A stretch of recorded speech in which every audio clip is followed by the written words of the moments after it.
Será que a mensagem cristã hoje em dia está passando por uma nova reconfiguração? O tipo de mensagem que não se estrutura mais, né, nas mensagens do Evangelho, mas sim daquilo que eu entendo do que seria o Evangelho? A verdade que se prega hoje nas igrejas é verdadeiramente a mensagem de Cristo ou a verdade pregada apenas por um líder narcisista? Se vocês quiserem saber acerca sobre o tema, espere o sinal da vinheta.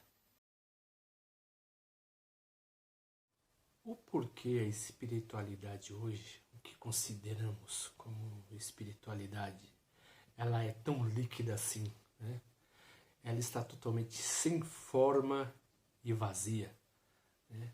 Conforme lemos no livro do Gênesis, capítulo 1, né, versículo 1. A terra era sem forma e vazia. Hoje a religião, né, do último milênio, ela está totalmente sem forma e vazia. Por que sem forma? Né? Porque ela não está se baseando em um preceito, né, que se baseia em uma tradição. Todo preceito religioso se baseia em uma tradição, em uma verdade histórica. Toda religião tem a sua verdade histórica. Sem forma. Não tem essa forma. E vazia. Ela está totalmente vazia de conteúdo. Não tem nada, por exemplo, que preencha a pessoa, né? Uma mensagem que dê forma a essa pessoa e a preencha. Hoje em dia, as mensagens são sem formas e vazias. Mas por que isso acontece, né?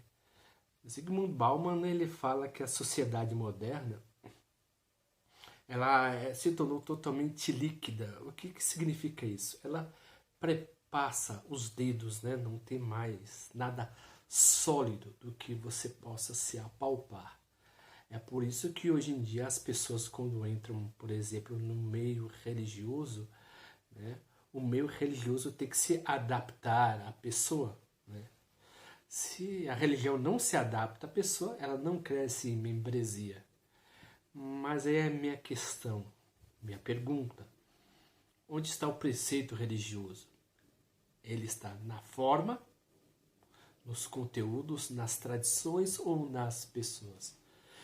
Interessante se olharmos as histórias das religiões, as pessoas, por exemplo, quando tinham vontade, né, de entrar num mosteiro zen budista, as pessoas passavam por uma espécie de provação para ver se era digno entrar no meio daquele círculo religioso. As pessoas tinham uma espécie de teste mesmo, né, para ver se faz parte dessa comunidade.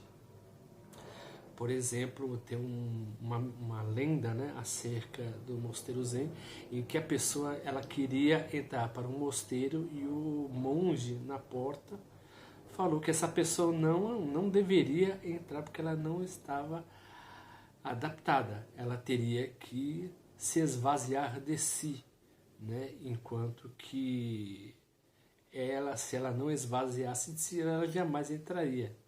É interessante que a fábula conta que a pessoa não saiu da porta. Ficou lá na frente, os monges entravam e saíam e ficou mais ou menos uma semana. Então, quando a pessoa ela ficou e perdeu toda a sua ansiedade de entrar na porta do templo, né, passando os primeiros dias estava ansioso. Depois, quando ela tinha aquela ansiedade passando, o que ficou nela, na verdade, né? O que, de acordo com essa lenda, né, do Zen budismo, o que ficou nessa pessoa? Na verdade, ficou um compromisso. Já não era uma questão mais de ser uma religião totalmente eufórica. Porque as pessoas têm o costume, né, de entrar num movimento religioso pela euforia e pela necessidade de emoção. Se verificarmos também, por exemplo, né, nas seitas judaicas, essênicas, né? Quando as pessoas queriam fazer parte, por exemplo, dos essênios, né, que eram os filhos da luz, as pessoas tinham um processo para poder entrar na comunidade, ser digno da comunidade. Aí sim ela poderia fazer parte, né? É abrir mão da vida, é abrir mão, né, das vaidades e do desejo do coração. Jesus Cristo, quando foi escolher 12 apóstolos, na verdade, Nazaré é uma cidade pequena, então, né, e a Cafarnaum também fazia parte dos arredores. Jesus Cristo conhecia as pessoas que iriam chamar, né?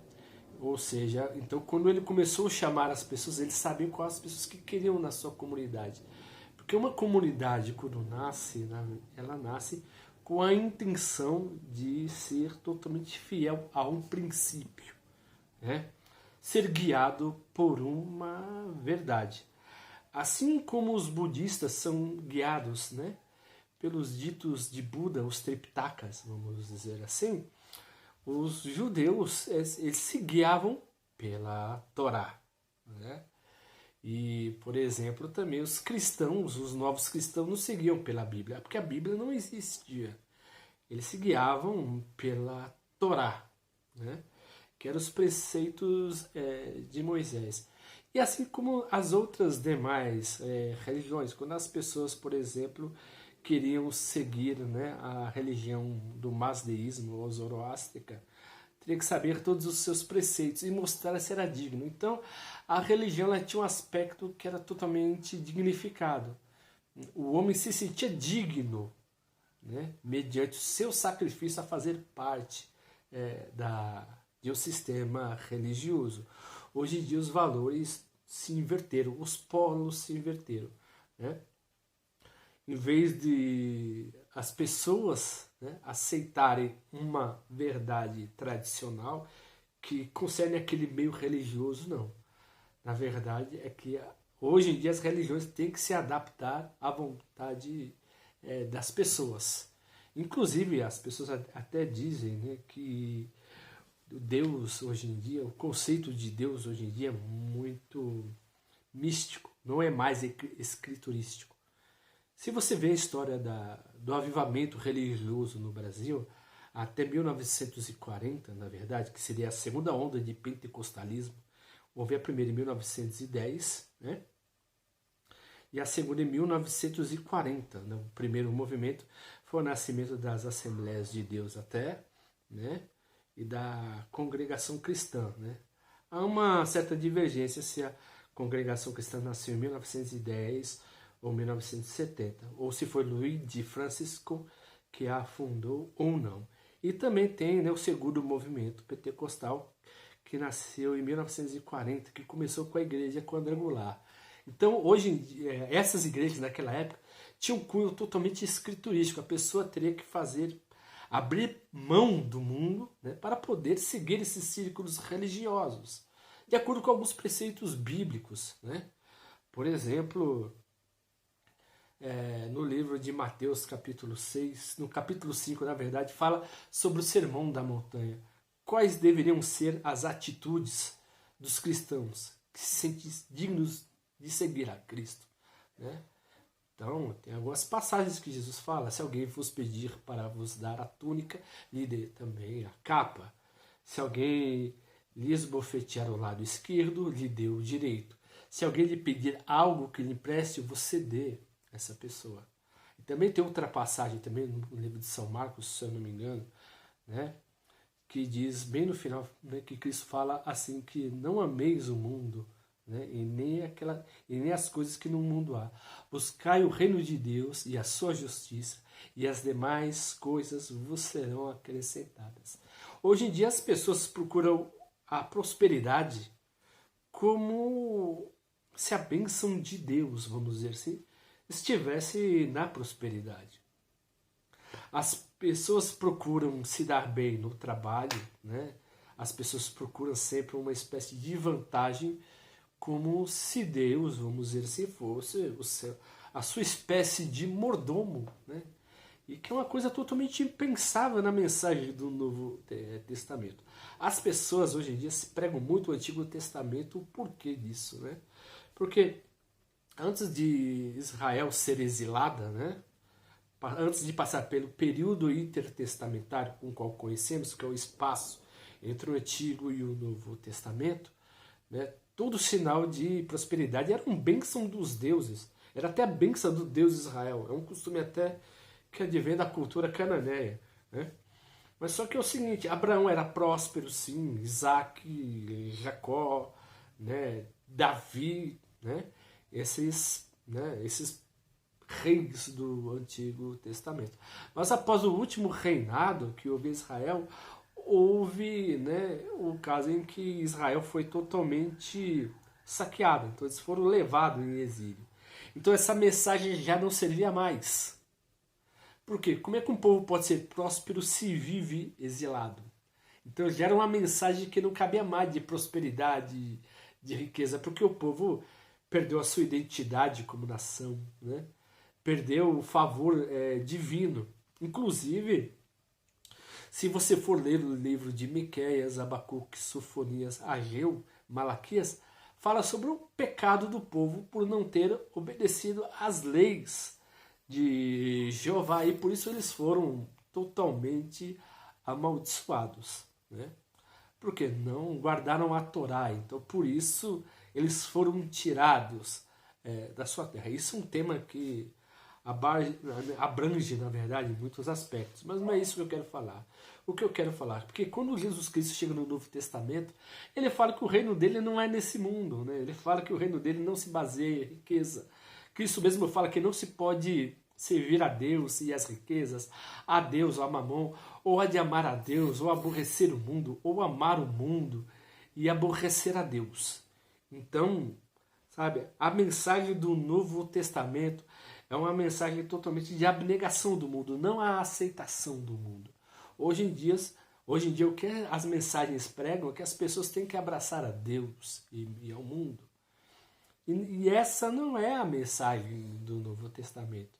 Reconfiguraram totalmente essa mensagem no terceiro movimento pentecostal a partir de 1968 e 1970, que nasce, por exemplo, uma das principais igrejas que deram origem ao movimento pentecostal brasileiro, que foi a Universal do Reino de Deus. Ele, né, e o R.R. Soares, apoiado pelo bispo McAllister da Nova Vida, porque eles eram, né, dessa igreja. Eles engendraram esse novo movimento apoiado por alguns teólogos que fogem da acepção cristã, né?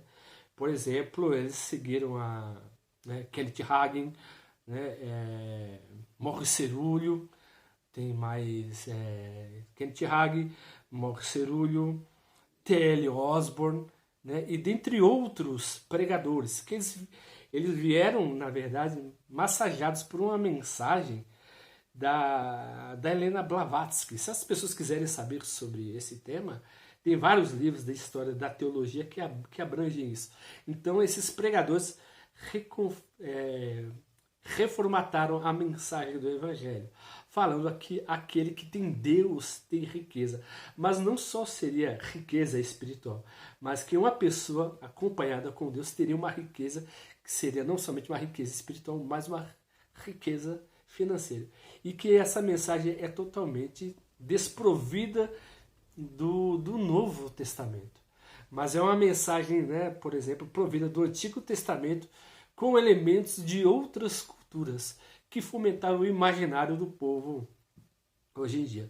É por isso que hoje, né, no movimento, né, se cresce muito por causa de pastores que abusam, né, da ganância da pessoa. Por exemplo, a religião sempre tentou ganhar as pessoas por dois aspectos. Antigamente era pelo medo, outro era pelo respeito e hoje é pela ganância. Então, o movimento religioso cresce hoje, na verdade, porque prega, né, não para a consciência do homem, mas sim para o estômago do homem. E não é tão difícil falar que o movimento cristão está se dissolvendo e se reconfigurando em uma nova forma de evangelho que não se baseia em nenhuma das partes escriturísticas do Novo Testamento, mas apenas que é um Deus totalmente subjetivo e desvinculado da sua tradição, né?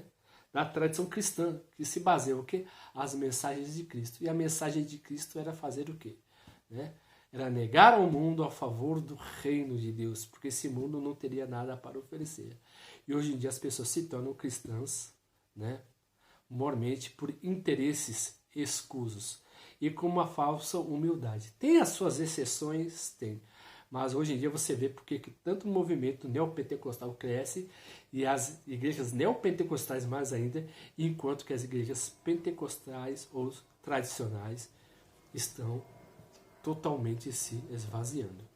Se vocês estão gostando dos temas que eu estou propondo, por gentileza, dê um joinha no nosso canal, dê um like também no nosso canal e se inscrevam. E como sempre, eu agradeço o carinho e a atenção de todos e até a próxima.